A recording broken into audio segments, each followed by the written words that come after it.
Hello everyone, welcome back to my channel. So as you saw the title, this series is going to be about surviving high school, and more specifically how to survive high school as a gay teenager.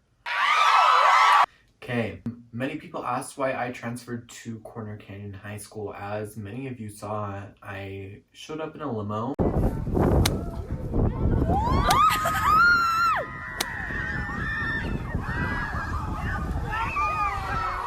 And people told me what they thought when they heard I was transferring. It was all, well, why? Corner Canyon is known as a more conservative school. Conservative meaning they literally have a Trump 2020 club, and we will get more into that later. The only reason that I went back to high school, and specifically Corner Canyon High School, was so that I could go and change the culture. I felt that I wanted to advocate for the LGBTQ community here in Utah. Now, I just want the LGBT community to feel safe coming to school. I want equal opportunities, and not just to LGBT students, but to everyone, all minorities. All in all, a more inclusive culture, because it's not.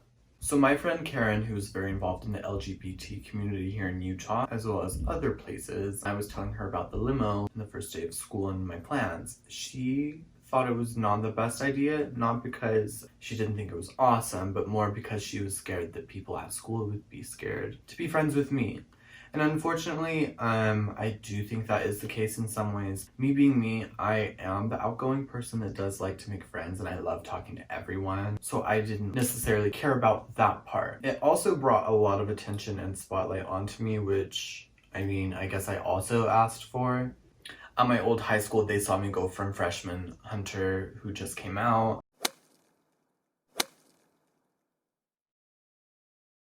still wasn't wearing all girl clothing, and then they just saw me go little by little all the way growing up.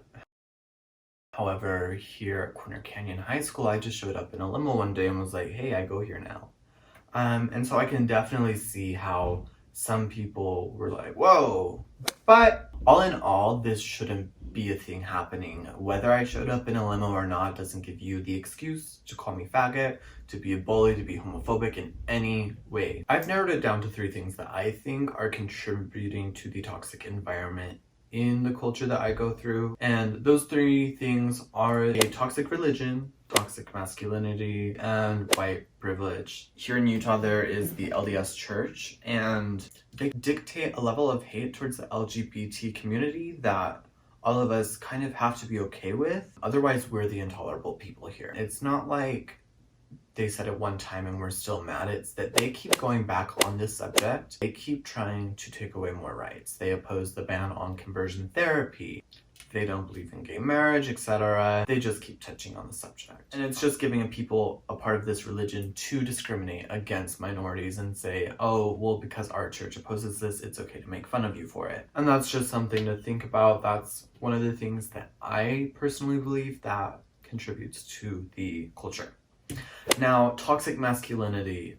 Coming back into high school, it was so strange to first hear like a guy make fun of a girl's like skirt being short. He actually called her a porn star, to be more specific, and I was like, what? It's so weird coming back into this culture where being a hoe isn't acceptable. Like, I'm a big old freak, as Megan Thee Stallion would say. I just didn't realize that it was such a big deal to wear a short skirt, considering we're all about the saucy life. We love to show them figures off. And there's just so many instances at Corner Canyon where it's very man-led.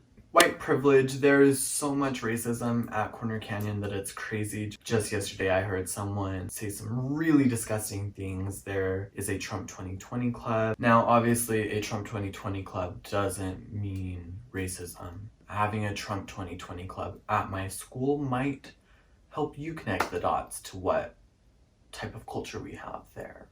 I don't know if that has anything to do with it. In this series, I would like to show how I deal with my experiences being a queer youth, going through bullying, going through homophobia, dealing with administration, just going through a day-to-day school life. And I hope that you can find some help in these videos, or that if you're going through some of these things that you can take something from it. And if not, just welcome for the ride and welcome for the story, and thank you for supporting and getting this story out there. If you haven't already, please hit like and subscribe to this channel. I love you guys so much, and the next video should be out within the next week.